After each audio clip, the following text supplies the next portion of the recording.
वो है लाइट से रिलेटेड इंपॉर्टेंस का। ठीक है, तो हम लोग देखेंगे कि इस डायोड्स को हम लोग छोटा मोटा मॉडिफिकेशन करके ऑप्टो इलेक्ट्रॉनिक डिवाइसेस कैसे बना सकते हैं।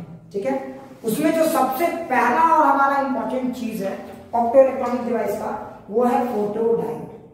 हमारा जो सबसे इंपॉर्टेंट चीज है जो हम लोग जिसके बारे में अभी पढ़ने वाले हैं, वो हमारा क्या है, फोटो डायोड। अब लोग बोलेंगे सर ये फोटो डायोड क्या है ना। देखो फोटो नाम समझ लो, फोटोन और डायोड मतलब एक ऐसा डायोड जो फोटोन को डिटेक्ट करता है। समझ में आया? नहीं समझ में आया?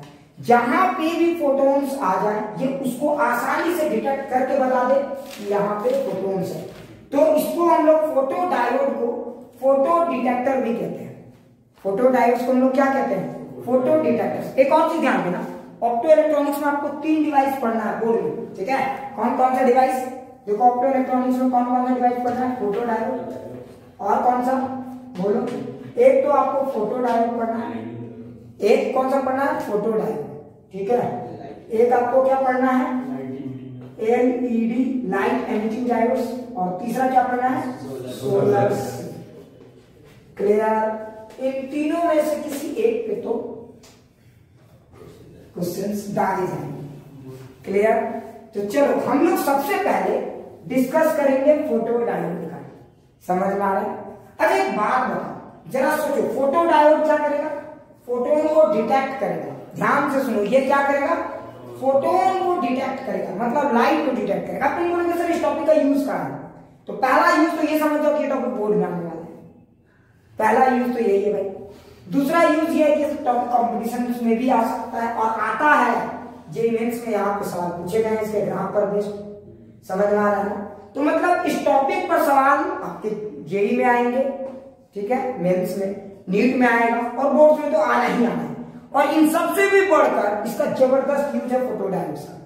फोटो डायोड्स को अलार्म सिस्टम के लिए भी आप लगा सकते हो, क्योंकि ये फोटोन्स को डिटेक्ट करते हैं। समझो बात?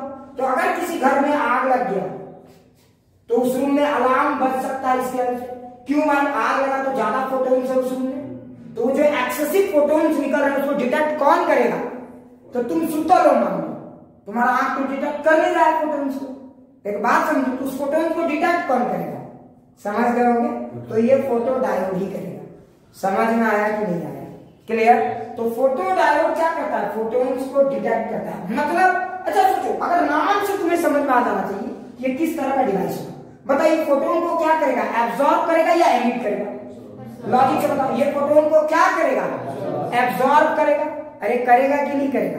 अच्छा बताओ, अगर ये फोटोन को एब्जॉर्ब करेगा, जरा सोच, जरा फील करना, तो बताओ फोटोन को एब्जॉर्ब कर रहा है ये, तो बोलो फोटोन के एब्जॉर्प्शन से क्या होता है डायोड में? याद करो, मैंने बताया था अगर कोई डायोड किसी चीज को एब्जॉर्ब करता है, एनर्जी को एब्जॉर्ब करता है, तो बोलो क्या होता है? याद करो, बोलो क्या होता है? इलेक्ट्रॉन जंप करता है। समझ में आ रहा है ना, एक बैंड से दूसरे बैंड में। तो यहां पे भी तुम ध्यान से देखो, अगर ये एनर्जी को एब्जॉर्ब कर रहा है, जरा समझो, तो अगर कोई एटम एनर्जी को एब्जॉर्ब कर रहा है, समझो, डिटेक्ट कर रहा हूं मैं, मान लो कि मैंने डिटेक्ट कर लिया लाइट, मैंने एब्जॉर्ब कर लिया। अगर मैं डिटेक्ट कर लिया, मैंने देख लिया, मेरा आंखों ने एब्जॉर्ब कर लिया, तो मेरा आंख से प्रोसेस होते हुए ब्रेन में जाता है, ब्रेन बोलता है चिल्लाओ। तो अब भाई ये तो हमारा ह्यूमन सिस्टम था। अब ये एलईडी सिस्टम कैसे, ये फोटो डायोड सिस्टम कैसे काम करता है? तो फोटो डायोड भी क्या करता है, फोटोन्स को पहले एब्जॉर्ब करता है। समझ में? एब्जॉर्ब करेगा, ये बात क्लियर हो गई? अच्छा समझ में आ गई? अच्छा एब्जॉर्ब करने के बाद एटम क्या होता है, बोलो? एटम से समझ में, एक इलेक्ट्रॉन टूट के कहां जाएगा? हाँ समझ में आया, एक दूसरे बैंड में जाएगा। तो बताओ, अब बताओ, क्या पहले चार्ज कैरियर की जो आबादी थी और अब चार्ज कैरियर की जो आबादी है, दोनों सेम है या अलग? दोनों अलग हैं। समझ में आया कि नहीं आया? क्लियर? अच्छे से समझ में आया? अब जरा सोचो, अगर चार्ज कैरियर की आबादी ज्यादा हो गई तो ज्यादा करंट पहले से जाएगा कि नहीं जाएगा? और अगर ज्यादा करंट जाएगा तो तुम ये चीज डिटेक्ट कर पाओगे कि ज्यादा करंट जा रहा है। आपका कंप्यूटर, आपका जो भी उससे ऑपरेटेड डिवाइस है, वो आपको बता देगा कि भैया ज्यादा करंट जा रहा है, और वो अलार्म सिस्टम क्या हो जाएगा, बस। ये बात समझ में आए?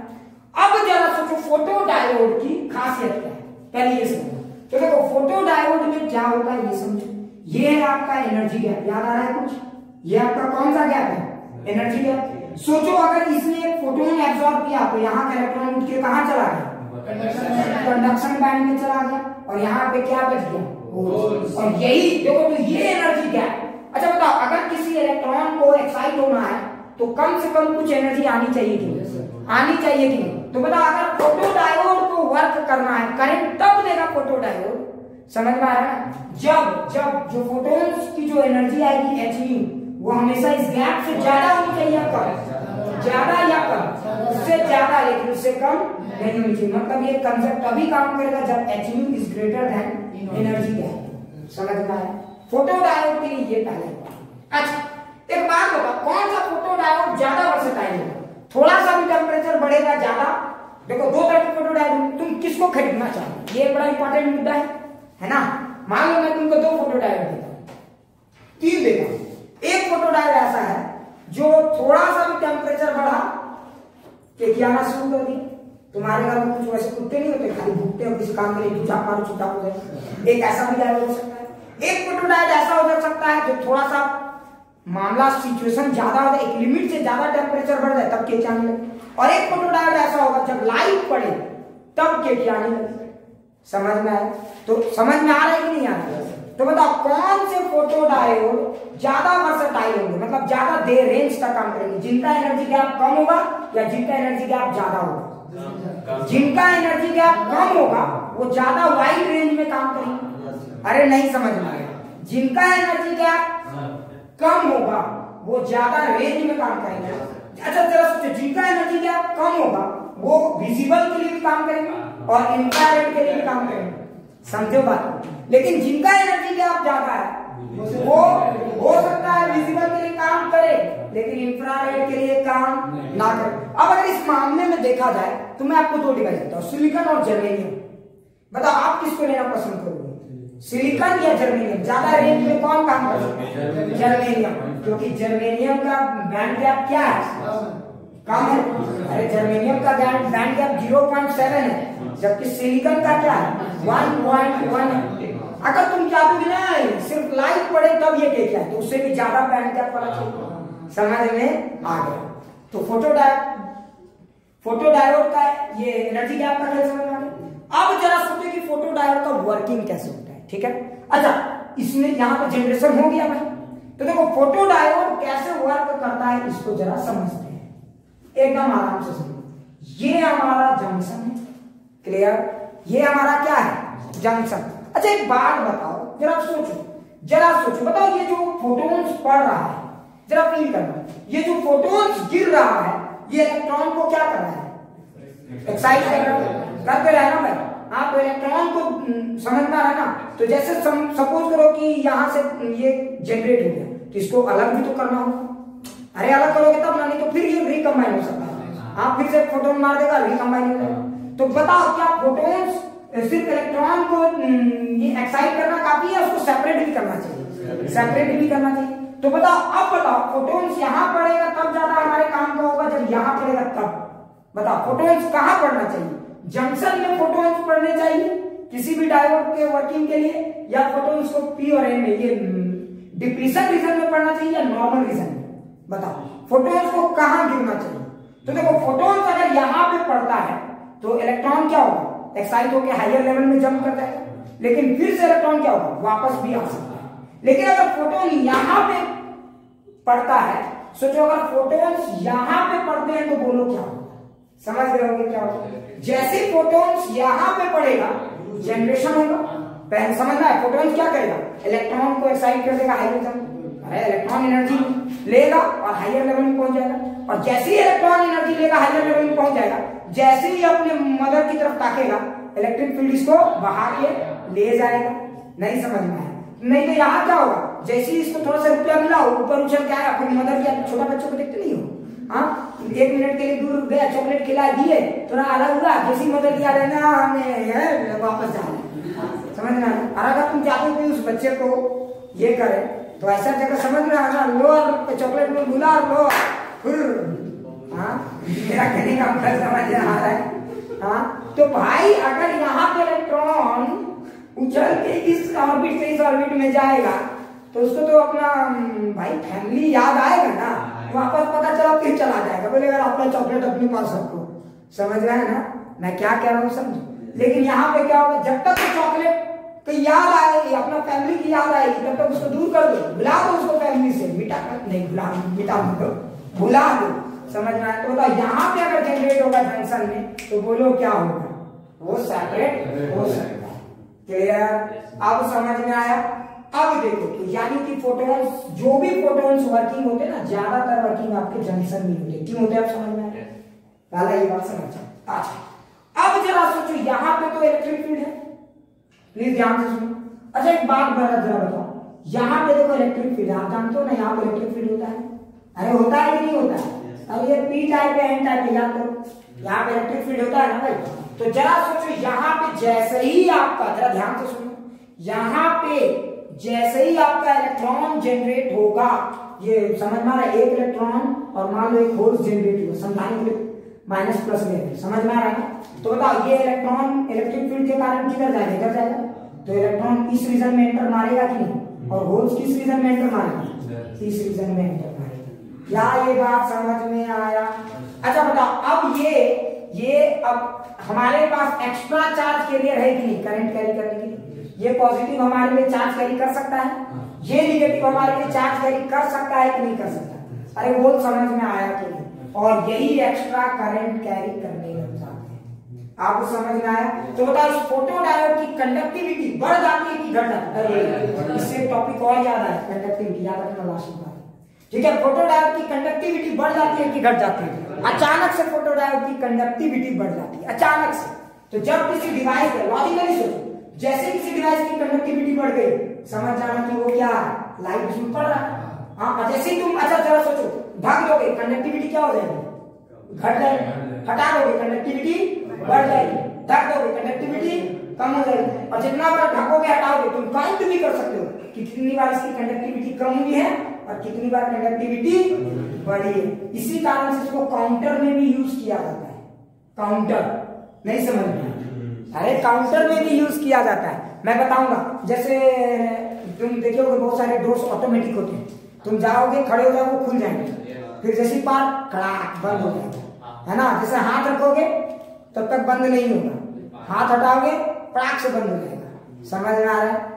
ये इस तरह के डोर इसी फोटो डायोड के कारण चलते हैं। समझ में आया? जैसे मान लो किसी कंपनी में कोई एम्प्लॉय काम कर रहा है, या कंपनी में आज कितने लोग एंट्री मारे हैं, वो फोटो डायोड होता है जो काउंट करता है। आपका जो नोट काउंटिंग होता है, मशीन में जो नोट रखते गड़ गड़ जाता है और मशीन काउंट करता है, उसमें भी ये फोटो डायोड से होता है। इतना ही नहीं, किसी कंपनी में मान लो वैक्सीन अभी बन रहा है, अब भाई वैक्सीन बन रहा है तो वहां बैठने के लिए बैठा है कोई, कौन काउंट कर रहा है उन वैक्सीन से?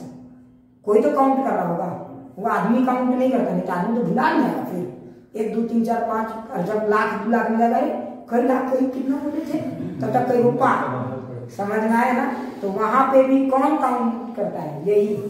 समझ में आया? तो दुनिया में जहां भी काउंटिंग की बात आती है, जबरदस्त काउंटिंग की बात, फोटो डायोड ही काम करता है। कुछ लोग बोलेंगे सर कैसे, वो आपको थोड़ा थोड़ा समझ में आने लगा। हाँ मैं बताऊंगा सर, टेंशन बिल्कुल नहीं लेना। क्या ये बात समझ में? अच्छा अब मेरे दिमाग में एक सवाल है कि ठीक है सर, यहाँ तो कंडक्टिविटी बढ़ गई ना भाई, अचानक से करंट बढ़ गई, लेकिन अब दिक्कत ये है कि करंट को क्लोज भी तो करना होगा। अब यहाँ भाई इस करंट को फ्लो भी तो करने देना होगा, करने देना होगा कि नहीं? करने देना होगा ना भाई। तो अगर आप इस करंट को फ्लो करवाना चाहते हो तो बताओ उसके लिए मुझे क्या करने की जरूरत है? सर्किट को कंप्लीट करने की जरूरत है। अब मेरे दिमाग में एक सवाल आ रहा है कि सर अगर इस सर्किट को मैं कंप्लीट करना चाहता हूं तो कैसे कंप्लीट करूं? क्या फॉरवर्ड बायसिंग करूं या रिवर्स बायसिंग करके करूं? अरे कॉमन सेंस से सोचो, मेरे पास ये डायोड है ना, मुझे करंट को चेक करना ही नहीं। अच्छा बताओ, फोटो डायोड के आने, फोटोन के गिरने के बाद क्या होगा? अचानक से करंट की संख्या बढ़ेगी, तो पहले करंटवा फ्लो करेगा तब ना करंट की संख्या बढ़ी घटी चेक करेंगे। करंटवा है ही नहीं है तो कैसे चेक करेंगे कि बढ़ रहा है कि घट रहा है? तो भाई यहाँ पे पहले सर्किट में क्या रखना होगा? करंट। तो मान लो लाइट आप नहीं दे रहे, अभी फिलहाल हाथ बंद करके रख दी, सपोज आप लाइट नहीं दे रहे, चारों तरफ से टैक मार दी, तो पहले भाई करंट दोगे ना, तो इसको कैसे ऑपरेट करना अच्छा रहेगा? अगर आप फोटो डायोड को ऑपरेट करना चाहते हो तो किस तरह से ऑपरेट करना अच्छा माना जाएगा, फॉरवर्ड बायसिंग या फिर रिवर्स बायसिंग? चलिए सोच के बताइए। और सर प्लस इधर है तो इधर ही मूव करना चाहिए, तो फिर बैक आएगा तो फिर तो मतलब मेरा सवाल समझ गया ना? पहले हम इसको किस मोड में ऑपरेट करें, फॉरवर्ड या रिवर्स? बताओ कौन से मोड में इसको ऑपरेट करें, फॉरवर्ड या रिवर्स? इस डायोड को किस मोड में मैं ऑपरेट करूं? तो देख, इसको ऑपरेट करना है मुझे रिवर्स मोड में, ठीक है? किसमें ऑपरेट करना है? रिवर्स मोड में। लेकिन तुम्हारे दिमाग में एक सवाल आ रहा होगा, सर रिवर्स मोड में क्यों?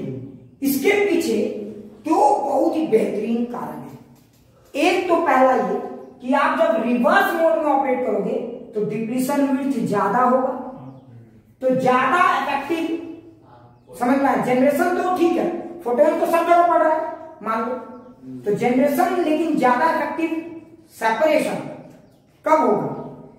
कब इलेक्ट्रॉन्स और ये कब यहाँ के होल्स और इलेक्ट्रॉन सेपरेट होंगे? जब ये डिप्लीशन विड्थ ज्यादा होगा, समझ में? ज्यादा इफेक्टिव एरिया हो जाएगा, तो सेपरेशन काफी आसान होगा कि नहीं होगा? बोल, सेपरेशन काफी आसान हो जाएगा, समझ में आया? पहला, और ज्यादा विड्थ तक में इफेक्टिवनेस बढ़ जाएगा, ये क्लियर हो गया? और मान लो पतला रहेगा तो बोलो क्या होगा? फिर वही फोटोन्स इफेक्टिव होंगे जो यहाँ पे पड़ेंगे, समझ में आया? जबकि अगर ये चौड़ा है तो ज्यादा फोटोन्स इफेक्टिव हो जाएंगे, ये पहला समझ में आया? दूसरा जो सबसे बड़ा कारण ये है, एक बात बताओ, ये जो इलेक्ट्रॉन जंप करके नीचे से ऊपर गए हैं, बताइए कौन से इलेक्ट्रॉन्स जो नीचे से ऊपर गए? ये टेम्परेचर वाले हैं, मोटा मोटी याद करो, जो टेम्परेचर के कारण आते थे, हाँ, जो थर्मल एजिटेशन वगैरह के कारण डेवलप होते थे। अच्छा बताओ, ये जब ऊपर गए हैं जंप करके, तो याद करो इनकी आबादी, पहले भी याद करो, पहले भी याद करो, इनकी आबादी ज्यादा होती थी कि कम? बहुत ज्यादा नहीं होती थी, याद करो। अरे एक सेकंड, ऐसे भी सोचो, ऐसे भी सोचो, ठीक है? समझ? अच्छा एक बात बता, यहां से जब ये इधर गया तो देखो होल्स इधर की तरफ चला, फील करना, लिखना मत, एक सेकंड कोई मत लिखना, ये चीज मैं बता रहा हूं, अभी पढ़ के तू कभी नहीं समझ पाएगा, ठीक है? इसलिए ध्यान से सुन, ट्रांसन फिजिक्स किस चिड़िया का नाम है अब पता चलेगा, समझ में आ रहा? दिखाता हूं अब ज्यादा, देख ज्यादातर लोग ये समझ ही नहीं पाते कि होता क्या फोटोडायोड में, why photodiode operated in reverse mode. कारण समझाता हूं, अगर मजा आया तो बताना, नहीं मजा आया तो भी बताना, ठीक है? तो मैं बताता हूं कि होता क्या है इसमें। चलो तुम ध्यान से देखो, एकदम आराम से, कंसंट्रेशन फुल पे करना। मैं पिक्चर को फिर से बना रहा हूं ताकि आपको गेम समझ में आए, पिक्चर के इंपॉर्टेंस को समझो। ये खेल रही है अच्छे अच्छों का, समझ में आता है? इसमें तेल निकल, समझ आप आगे निकल डायलॉग बाद डायलॉग इसमें डायलॉग, ठीक है? डायलॉग उल्टा हो गया, क्लियर? हाँ, इसलिए बता दिया। चलो अब आते हैं पहले फिजिक्स में, फिजिक्स उल्टा नहीं होना चाहिए, ठीक है? डायलॉग चलेगा। अच्छा जरा सोच, बता, अगर तुमने रिवर्स मोड में ऑपरेट किया तो ये आपके डिप्लीशन रीजन है, मान दो, और ध्यान से कोई गलती मत करो। अच्छा अगर ये आपके डिप्लीशन रीजन है तो बता, जब यहाँ एक जनरेट हुआ, कौन जनरेट हुआ? इलेक्ट्रॉन और होल्स, मानते हो? बता इलेक्ट्रॉन किधर की तरफ चला? अपोजिट, और होल्स किधर की तरफ चला? इधर की तरफ। अच्छा बता, इलेक्ट्रॉन और होल्स जो चले वो ड्रिफ्ट हो रहे हैं या डिफ्यूज हो रहे हैं? ड्रिफ्ट हो रहे हैं, because they are influenced by electric field. मतलब अगर वो ड्रिफ्ट हो रहे हैं तो ड्रिफ्ट करंट किनके कारण होते हैं? मेजॉरिटी या माइनॉरिटी? माइनॉरिटी के कारण। यानी कि इनकी औकात किसकी है? माइक्रो की है कि मिली की है? हाँ, अब समझ में आया? लगता नहीं समझ में आया। देखो दे आर ड्रिफ्टेड, समझो? याद करो डिफ्यूजन करंट में क्या होता था? होल्स मूव फ्रॉम यहाँ पी से, समझ में आ रहा है ना? देखो ये किसकी तरह बिहेव कर रहे हैं? माइनॉरिटी कैरियर की तरह या मेजॉरिटी कैरियर? माइनॉरिटी कैरियर की तरह बिहेव कर रहे हैं। सोचो क्यों? इसे दो कारण में समझा सकता हूं। तुम याद करो ये ड्रिफ्ट हो रहे हैं, और ड्रिफ्ट कौन से करंट होते हैं भाई? माइनॉरिटी के। पहला ही बात समझ में, तो they are drifted, so they behave like minority, they are drifted by electric field. एक समय लिखना मत, they are drifted by electric field, so they behave like minority carriers. Clear? दूसरा कंक्लूजन क्या? ध्यान से, अगर तुम सोचो हम फॉरवर्ड बायसिंग जब करते थे पी और एन का, तो ये होल्स इधर से इधर जाता था भाई, या तो होल्स किधर से किधर जाता था, इधर से इधर जाता था, जबकि यहाँ पे देखो होल्स अपोजिट में जा रहा है, मतलब ये पक्का डिफ्यूजन के जस्ट अपोजिट वाला प्रोसेस है। समझ में आया कि नहीं आया? तो बताओ यहाँ पे होल्स फॉरवर्ड बायसिंग जब आप करते थे तो होल्स को धक्का मिलता था, देखो फॉरवर्ड बायसिंग ये आपका पी टाइप है, ये पॉजिटिव टर्मिनल है, ये होल्स को धक्का मारता था, तो फॉरवर्ड बायसिंग में होल्स इधर मूव करते थे, जबकि यहाँ पे होल्स किधर मूव कर अपोजिट। इससे भी प्रूफ होता है कि ये माइनॉरिटी कैरियर की तरह बिहेव कर रहे हैं। ड्रिफ्टर से तो प्रूफ होता ही है, इससे भी प्रूफ हो जाता है कि इनका बिहेवियर बिल्कुल माइनॉरिटी कैरियर की जैसा है। अब तुम सोचो माइनॉरिटी कैरियर का ऑर्डर किस रेंज में होता था, लॉजिक लगाओ, मिली में या माइक्रो में? माइक्रो में। तो तुम जरा सोचो, अच्छा तुम्हें इन करंट को क्या करना है, डिटेक्ट करना है या यूज करना है? डिटेक्ट करना है। अच्छा बताओ सेंसिटिविटी किसी डिवाइस की अच्छी कब होती है? किसी डिवाइस को डिटेक्ट करना है तो मिली को डिटेक्ट, माइक्रो को डिटेक्ट करना है। चेंज माइक्रो का है तो उसको किस प्लेटफॉर्म में चेक करोगे, माइक्रो के ही ऑर्डर में चेक करोगे या मिली के ऑर्डर में चेक करोगे? माइक्रो के, क्योंकि एक सेकंड लिखना। अब तुम बता, अगर तुमने इसको फॉरवर्ड बायसिंग में ऑपरेट किया तो क्या होगा?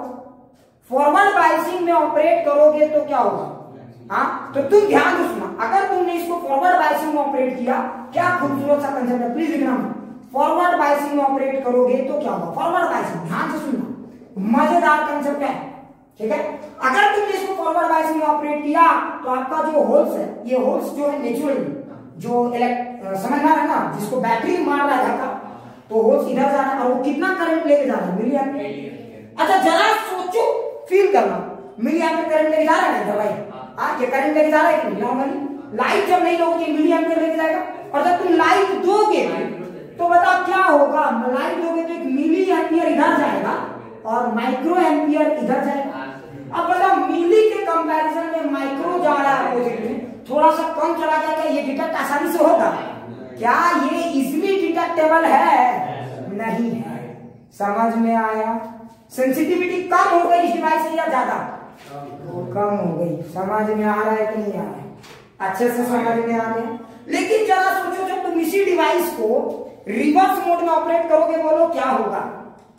बोलो क्या होगा? तो जब तुम रिवर्स मोड में ऑपरेट करोगे तो बोलो क्या होगा? ये जो पॉजिटिव चार्ज है बिना लाइट के नॉर्मली, बिना लाइट के नॉर्मली फोर्स इधर जा रहे थे, जैसे लाइट पड़ा अब बोलो मिली दौड़ पहले से था और फिर बाद में एक मिली आ गया, है ना, लाइट के कारण। और यहाँ पे लाइट के कारण क्या होता है? एक माइक्रो, मैंने मिस्टेक से लिख दिया मिली, ये माइक्रो, समझना भावों का समझ, माइक्रो, ये भी माइक्रो, ये भी माइक्रो, मतलब मैं ऑर्डर पे फोकस कर रहा हूँ, माइक्रो प्लस माइक्रो एम्पीयर। अच्छा बताओ, माइक्रो के सामने माइक्रो को डिटेक्ट करना आसान है या मिली के सामने माइक्रो को डिटेक्ट करना आसान है? माइक्रो के सामने माइक्रो को डिटेक्ट करना आसान है। अब समझ में आया?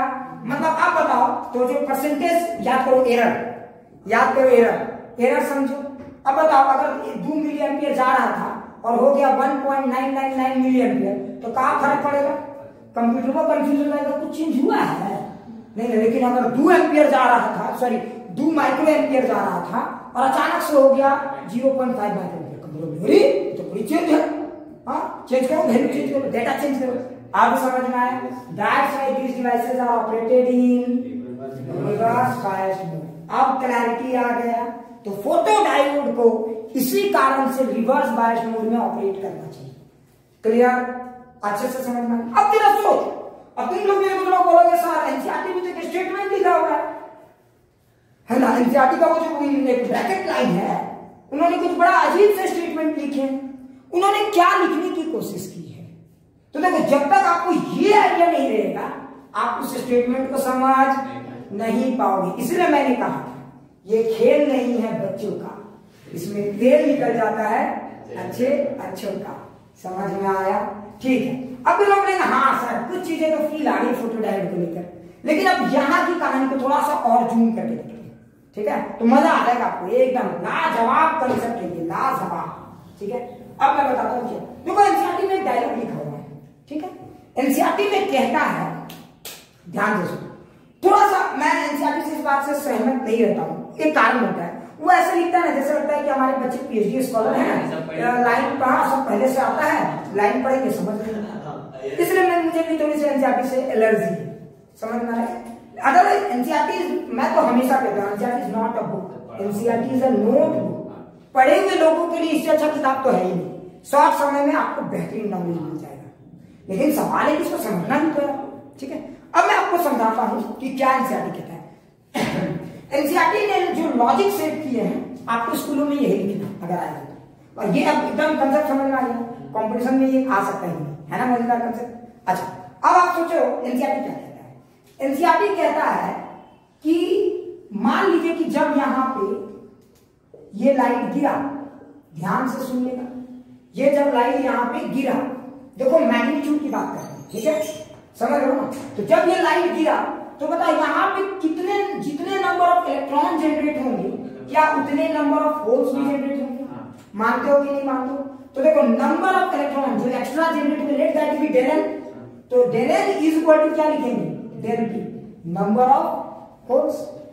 नहीं समझ में, ये वो डेल एन क्या है समझ में आया ना, नंबर ऑफ जनरेटेड इलेक्ट्रॉन्स, और डेल पी क्या है, नंबर ऑफ जनरेटेड फोटॉन्स। अच्छा एक और चीज बता, ये डेल एन किस चीज पे डिपेंड करता है, फोटॉन्स, नंबर ऑफ फोटॉन्स, माने इंटेंसिटी ऑफ लाइट। जितना ज्यादा इंटेंसिटी ऑफ लाइट, क्या डेल एन चेंज होगा, बिल्कुल बिल्कुल चेंज होगा, डेल एन चेंज होगा, समझ में आया। और बताओ उस समय अगर आप मान लो कि आपने इंटेंसिटी को लगभग डबल कर दिया तो लगभग डबल फोटॉन्स निकलेंगे, सॉरी डबल फोटॉन्स आएंगे, डबल फोटॉन्स आएंगे तो डबल इलेक्ट्रॉन जनरेट होंगे, डबल इलेक्ट्रॉन जनरेट होंगे। तो मान लो कि बिना किसी फोटोन के माइक्रो जा रहा था, एक यूनिट इंटेंसिटी डाला तो 2 माइक्रो हो गया, तो बता 2 यूनिट इंटेंसिटी डालेंगे तो मोटा मोटी कितना होना चाहिए, 3 माइक्रो। ओहो नहीं समझ में आया, फील नहीं आया। एक यूनिट फोटोन्स आ रहे हैं, एक यूनिट समझते ना, एक यूनिट इंटेंसिटी के फोटोन्स आ रहे हैं, और उन्होंने मान, अच्छा एक बात बताओ, ये कौन सी करंट है, ये विद फोटॉन्स वाला है या विदाउट फोटॉन्स वाला, विदाउट फोटॉन्स।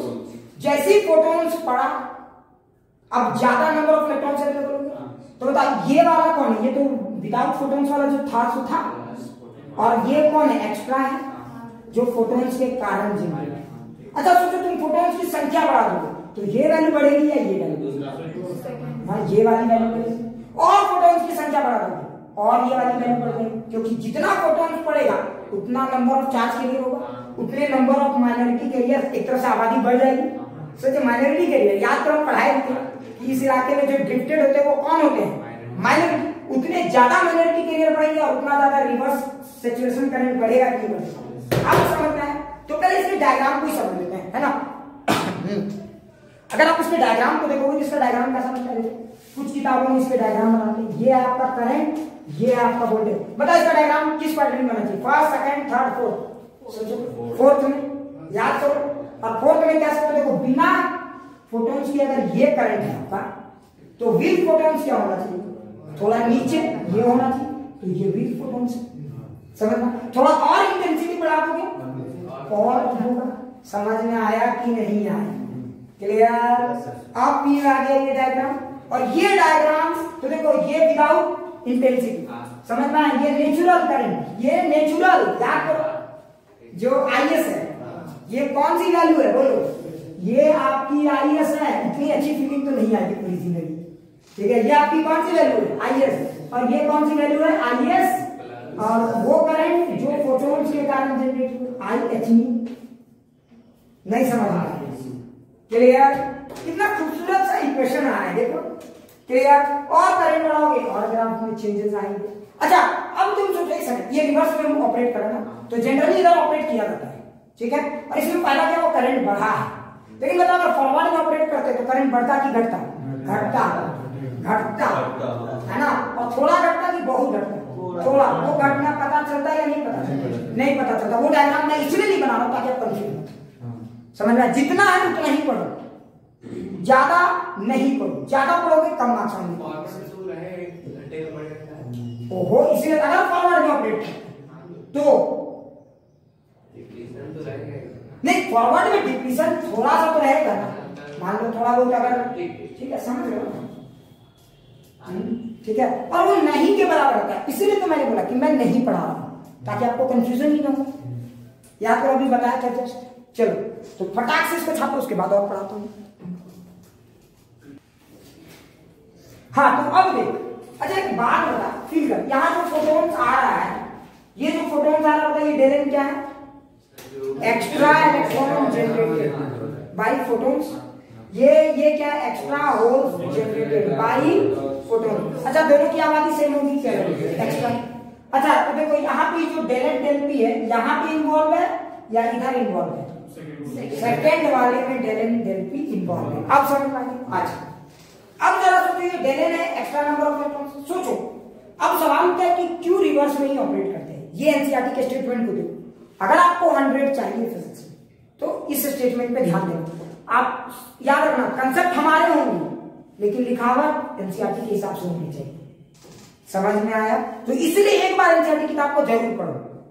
नोटबुक है ना तो जरूर पढ़ लेना, आज ही जाकर पढ़ लेना, सब समझ में आ जाएगा। ठीक है, जो मेन चीज है वो मैं बता देता हूँ जो आपको समझ नहीं आया। अच्छा जरा सोच, ये हमारा extra number of electrons, extra number of holes. ठीक है, अब बता, अगर हम जरा सोचो ऑपरेशन, यही दिक्कत है, एनसीईआरटी इस तरह से नहीं लिखा हुआ है, इसको अजीब सॉर्ट कर दिया। मान लीजिए let us consider n type डायगोनरी, यहाँ पी और एन है तो एन टाइप क्यों कंसीडर करें? बंदा कंफ्यूज नहीं होगा। अगर आपने कहीं लिख दिया किसी के सामने let us consider n type डायगोनरी, जब आप पी और एन पढ़ा रहे क्यों एन कंसीडर करें, पी क्यों नहीं करेंगे? उसने क्या कहना चाहा वो नहीं लिखा, why we consider only one of them. समझो, देखो अब लॉजिक समझना, ये जिसका समझ आ गया तुरंत समझ जाएगा, बोलेगा हाँ सर ये वैसे ही समझ में आ गया। फिर वो स्टेटमेंट पढ़ोगे तब तुम बोलोगे वाह सर क्या बात आती है। जरा सोचो, जरा सोचो, ठीक है, अगर तुम फॉरवर्ड बायसिंग जब करते हो तो बताओ चार्ज कैरियर कौन होता है? एन ये मेजॉरिटी या माइनॉरिटी? Forward biasing majority. तो फॉरवर्ड बायसिंग में चार्ज कैरियर आपके मेजॉरिटी होते, तो मेजॉरिटी मानते हो ना ये बात? अच्छा, और रिवर्स बायसिंग में चार्ज कैरियर कौन होते हैं? माइनॉरिटी। बहुत अच्छा, अब ध्यान दो, तुम इस गेम को समझने के लिए किसी एक का सहारा लो। क्यों? क्योंकि मेजॉरिटी, अच्छा मेजॉरिटी तो इन्वॉल्व है करंट में, तो अगर मेजॉरिटी इन्वॉल्व है करंट में तो चाहे तुम पी का मेजॉरिटी लेके गेम को समझो या फिर एन का मेजॉरिटी लेके गेम को समझो, बात तो एक है। क्या प्रूफ करके दिखा दिया? समझ में आ गया? तुम पी का मेजॉरिटी लेके गेम को समझो या एन का मेजॉरिटी लेके गेम को समझो, बात एक है। अब क्यों? देखो, अगर तुम पी का मेजॉरिटी लोगे तो होल्स इधर जाएगा और एन की मेजॉरिटी लोगे तो इलेक्ट्रॉन इधर जाएगा। लेकिन मेजॉरिटी इनके ऑर्डर तो सेम रहेंगे ना भाई, ऑर्डर तो सेम रहेगा। तो इसीलिए देखो अगर होल्स इधर गया तो करंट का डायरेक्शन इधर हो गया और इसका भी तो करंट का डायरेक्शन इधर होगा। हाँ, तो किसी एक का लेके समझो ना, अगर दोनों का लेके करोगे तो क्या होगा? कंफ्यूजन होगा। हाँ, और दोनों का भी लेके करोगे तो वहां पे फिर करंट को 2 टाइम्स लो, तो जहां पे ऑर्डर चल रहा है 1000 का, वहां पे 2 का क्या, इतना वैल्यू देने की आपको क्या जरूरत है? तो देखो जब मेजॉरिटी कैरियर करंट कैरी करते हैं तो वहां पे मान लीजिए हम एन टाइप को लिखे गेम को समझते हैं। अब देखो एन टाइप में बता मेजॉरिटी कैरियर कौन है? इलेक्ट्रॉन्स। तो करंट कैरी करने वाले लोग कौन है? एन है ना? अरे है कि नहीं? और अगर वही आप रिवर्स बायस में ऑपरेट करते तो वही करंट कैरी कौन करता? अगर एन टाइप नहीं कंसीडर करके करते तो वही करंट एन करता या यहाँ माइनॉरिटी करता एन टाइप का? अरे एन टाइप का यहाँ पे जो काम मेजॉरिटी किया, यहाँ पे एन टाइप का वही काम कौन करता? माइनॉरिटी। माइनॉरिटी, और माइनॉरिटी में कौन होते हैं? होल्स। समझ में आया? तो की अब समझ में आया कि नहीं आया? तो ये एन टाइप का क्यों लिया, अब क्लियर? अच्छा एक बात बता, एक सेकंड सुनो, ये जो नंबर ऑफ इलेक्ट्रॉन जो करंट कैरी कर रहे हैं वो किस ऑर्डर में? मिली में या माइक्रो में? अरे मिली में या माइक्रो में? तो ये मिली में। और बताओ यहाँ पे ये जो पी है इसका ऑर्डर, करंट कंट्रीब्यूशन ऑर्डर कितना है? माइक्रो में। अब समझ में आया? तो इनडायरेक्टली यही चीज हम समझा रहे थे। लेकिन एक सेकंड, यहाँ एन टाइप कैरी कर रहे हैं तो बताओ यहाँ एन था और यहाँ पे क्या था? पी। अच्छा एक बात बताओ, तो जरा फील करना, लिखना मत। अच्छा जरा सोच कि जब यहाँ पे बात आई तो यहाँ पे फ्रैक्शनल चेंज होगा करंट का। अच्छा ये बिना, एक फिर से सुन, ये जो एन करंट कैरी कर रहे हैं ये बिना फोटोन्स का था और यहाँ पे भी क्या था? बिना फोटोन्स का। लेकिन जैसे फोटोन्स आएगा तो करंट सिर्फ यही कैरी करेगा या कोई और भी करेगा? कोई और भी। तो डेल एन का चेंज आएगा। चेंज देखो, पर ज्यादा या कम मत देखो, चेंज देखो। तो बताओ वहां पे फिर करंट कैरियर कौन हो जाएगी, डेल एन या डेल पी, कुछ लिखो ये नहीं समझे। तो चेंज जो होगा एन में, चाहे डेल एन जुड़ेगा या घटेगा। अब बताइए एन का ऑर्डर है मिली में और डेल एन की ऑर्डर किसमें है, माइक्रो। तो बताओ ये फ्रैक्शनल चेंज ज्यादा है कि कम, कम है। जबकि यहाँ पे देखो पी का ऑर्डर मिली में तो माइक्रो में ऑलरेडी है, और यहाँ पे डेल पी भी किसमें है, माइक्रो में। नहीं समझ में। तो फ्रैक्शनल चेंज ज्यादा है कि कम, ज्यादा है। तो फ्रैक्शनल चेंज आसानी से पता चल जाए, चेंज दिखे। जैसे यहाँ पे ये चेंज दिख रहा है कि नहीं दिख रहा है, देखो यहाँ पे ये सब चेंज दिख रहे हैं ना भाई, तो ये किसके कारण, इस रेशियो के कारण ही तो दिख रहा है। नहीं समझ में, क्या क्लैरिटी आ गई, क्या क्लैरिटी आ गई, अब क्या फील आ गया होगा। तो बताओ, अब देखो इसलिए एनसीईआरटी में लिखा होगा कि for n type device let us consider n type device. देखो ऐसे लिखा होगा फॉर एन टाइप डिवाइस, ठीक है। अब बोला क्या है कि एन टाइप डिवाइस में डेल एन बाई एन और डेल पी बाई पी। अब बच्चा इसी में कंफ्यूज हो जाता है, इसी को नहीं समझ पाते हैं, नहीं समझे। ये डेल एन बाई एन क्या समझ में आया, fractional change in current under which biasing, forward biasing. और ये कौन सा, fractional change in current under reverse. अच्छा यहाँ पे डेल एन के जगह डेल पी के जगह डेल एन लिखते तो सही था कि नहीं, बिल्कुल समझ में आया।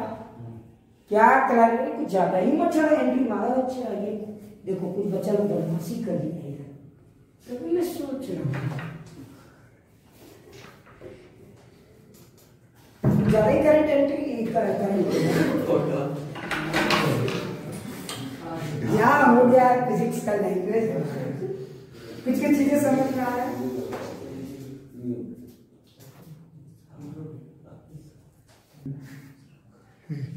तो बता फोटो डायोड का एप्लीकेशन कहाँ हो सकता है, तो पहला फोटो डायोड का एप्लीकेशन वो ऑटोमेटिक डोर में हो सकता है।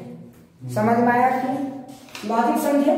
ऑटोमेटिक डोर में कैसे होगा समझ में, देखो ऑटोमेटिक डोर में क्या होगा, हाँ ये आपका एक डोर का डिजाइन का यहाँ साथ में आएगा रहेगा, तो इधर एक एलईडी बल्ब जलता रहेगा, एलईडी लाइट मारता रहेगा, कोई लाइट देने वाला रहेगा, और यहाँ पर फोटो डायोड डिटेक्टर रहेगा। नहीं समझ लगा रहेगा, और लाइट तो रहेगा, जब तक लाइट रहेगा तब तक कोई नहीं आएगा।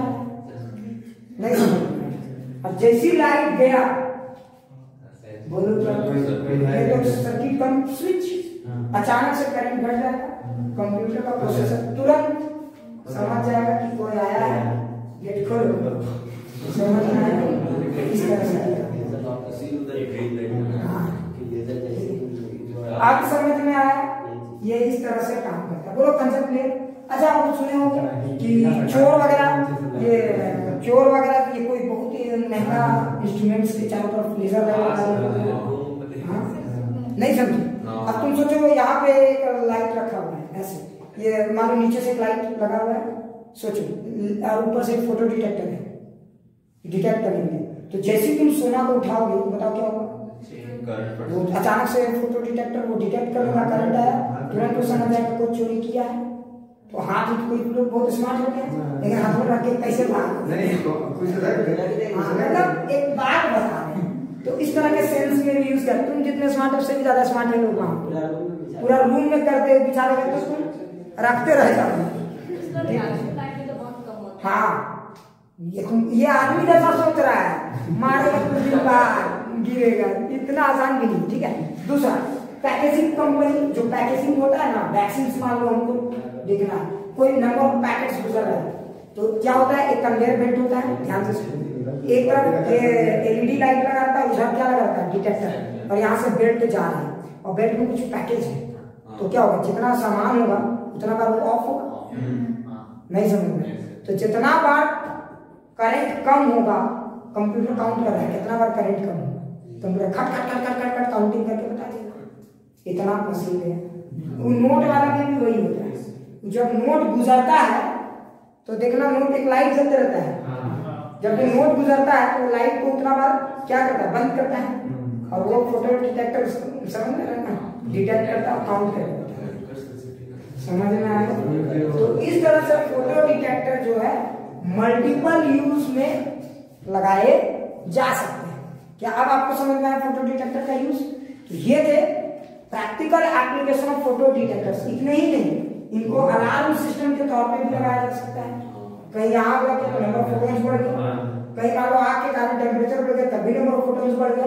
तो ये क्या कर सकते हैं, उन फोटोन्स को, हाँ थोड़ा फोटो डिटेक्टर अब समझ में आया, किस मोड में ऑपरेट होते हैं ये समझ में आ गया।